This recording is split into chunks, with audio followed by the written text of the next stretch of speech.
Stephanie Bain, I have a books. I'm a book nerd. There's so many books.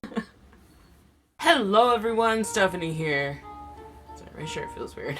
Today's video is just gonna be me talking to you about like the things that I've like learned this past first half of the year. Because I've enjoyed everything I've read so far, of course, and I've mentioned this before, I've enjoyed some things more than others, but for the most part, I have really just enjoyed everything I've read. I have yet to read a book that I dislike, other than I started reading An Ember in the Ashes, but then I put it off, guys. You know, I don't want to have a book slump. Avoiding the book slump. Last year's was really bad. The slump of 15, man. Slump of 15 was horrible. So I literally have my notes here so I don't forget anything. And I just have 7 things to talk about. That's it, just 7. So without further ado, these are the things I've learned that help me enjoy the things that I will read. This may or may not work for everyone, but because again, these are just things that I've been doing to enjoy like what I pick up and what I read and stuff, because you know everyone's different. It's not all the same. We might that's very self-explanatory. Number 1 is, first off, just read what you want. Don't force yourself to read anything, because if you force yourself to read something and you don't want to read it, well then you're probably gonna hate that book because you're forcing yourself to read it, even if it could probably be like the best book ever. But because you're forcing yourself to read it because you don't want to, then you're gonna dislike it. So you're gonna end up disliking it. You're not gonna enjoy it as much. And who wants that? Because it could be a great read, but you know, things happen. Like An Ember in the Ashes for me. I was not enjoying it, so I put it down and I picked up something I really wanted to read. It doesn't matter. I mean, if you have to review it, that's different. But if it's just for like fun or whatever, even for school, take a break and just kind of like hustle the next day or something. But don't force yourself to read something you don't enjoy, especially if you're reading it just because you want to and not for any like specific reason or whatever. Number 2 is don't read a book just because of the hype. I have found that I need to stay away from books when they're being extremely hyped up.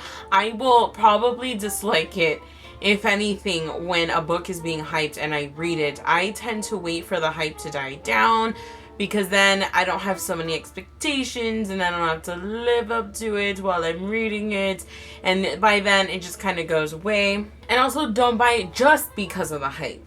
You know what I mean? Like, if it's not something you want to read, but because everyone's talking about it, you're going to buy it and read it, and you end up not liking it, that could put you in a slump. It could just make you not want to enjoy it, and you'd be wasting your money. If it's something you want and it's hype, then, you know, whatever. But, like, the big thing of all of it is I just avoid hype books for a while, but don't buy it just because of the hype. Number 3 is, if you buy a book that you really, really want, read the book as soon as possible. Like, I'm reading one book, but I buy one, and I really want to read the one I buy, but finish the one I'm reading so that I can read the one I bought. Because, you know what I've noticed? The books I end up buying, if I don't read them, will stay there longer than any other book on my bookshelf. But not just that, but I have found that, like, if I'm really excited about that book, I want to read that book before all my other books. So if I just don't buy that book, I can read what I already have, and then maybe after I've read a few more, and then I buy, and then I'm like, okay, it's okay to read it. Number 4, D and F if need be. Who cares if you didn't finish a book? There are books out there that I haven't finished, and I don't care to finish them. There's just some that were so bad to me that I couldn't put up with the shit. Okay? Like, there's just some books that I couldn't finish. And why would I force myself to read something I don't like? Because then, of course, you just disliked a book. And then second, you know, it also kind of leads you into, like, a book slump. You know, this is also, like, great things for, like, book slumps. But, like, you know, if you don't like it, you don't like it. Don't force yourself to read it. And then maybe DNF it. You can leave your bookmark in there if you want. Or a year from that point, you pick it up again, and then maybe the book you dislike, you actually like. You know? Because picking up books, it has a lot to do with what you're dealing with and what you're feeling at the moment.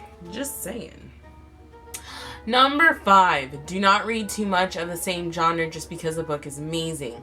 And what I mean by that is, obviously there's a lot in one genre, but all the books can be absolutely different. But perfect example is when I finished Red Rising's Morning Star, which was the last book in the trilogy.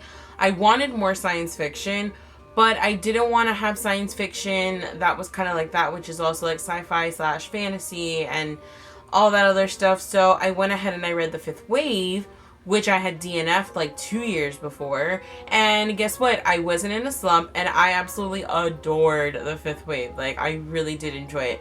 It was sci-fi, but it was not the same type of sci-fi. I have found, like, this has happened to me in the past, like, when you're finishing a series and you're really loving that series, or you loved it, and then you're like, I want to read more like that. So then you read other books like that, but then those books that you pick up that are similar to the one that you really love, you end up disliking them because guess what? It's not the same. That happens with movies too. Look for something that's similar, but not something that's too similar to where it's like a copycat or, you know, so on and so forth. But try to stay away from like the exact same plot because you're probably going to end up hating it, and then that book would have been good in the future. This video, my explanations for all of this are becoming very strange. Number 6 is do not read the full summary. Because sometimes not only do summaries just give away too much, that's always been my thing. If people have talked about it and you already kind of know about it, read the back. But you know what? Read just enough to get what the story is about. Because 1, you probably have heard what the book's about, but actually you're wrong because everyone explains it wrong. And 2, you don't want to read too much of it because then you might have like, I guess you could say expectations for what it's going to be, because sometimes summaries are not very accurate, and that sounds really weird, but like for Glittering Court, if you read the back of that, it sounds like it's something else. But I just went into it not knowing what it was about, and I absolutely adored that book. Yet other people who've read the summaries, this is just an example, I'm not even 100% correct, it's just from what I've seen, read the Glittering Court's summary by, you know, Richelle Mead, and they expected something else, so when they read it, they weren't extremely happy with the book because they were expecting something else. Have no expectations. To really enjoy a book, guys, just go into it. Again, if you know what the book's slightly about and it's something that piqued your interest and you're slightly interested in it just in general, don't have any expectations. You know, kind of like hope for the best, expect for the worst, and whatever happens, happens. That's what I really try. I mean, that's not easy if it's a sequel to a book or something, and especially if you really enjoy the first book, that doesn't really apply. But for just new random books that you're picking up that you're not sure about, just try to have no expectations, because A, everyone's different, so if you've heard something about that book, everyone else may absolutely hate it and you're gonna love it. B, if there's a lot of hype around it, you're gonna have a lot of expectations because you're going off of that hype, but then what happens when you read it, it disappoints you. And I've realized that when you have expectations, you are even more disappointed in a book that you would have just been whatever about had you had no expectations. I'm not saying having no expectations is going to guarantee you liking a book, but it will make you dislike a book less. So I hope these tips and tricks to enjoying what you read works for you guys. Comment down below if you have a secret to enjoying books that you pick up. And honestly, I feel like the biggest one of all is just having no expectations, taking it for what it is, and then letting it be. But you know, that's just my personal opinion. But I hope you guys enjoy this. I hope you have a great reading day, and I'll see you in my next video. Bye!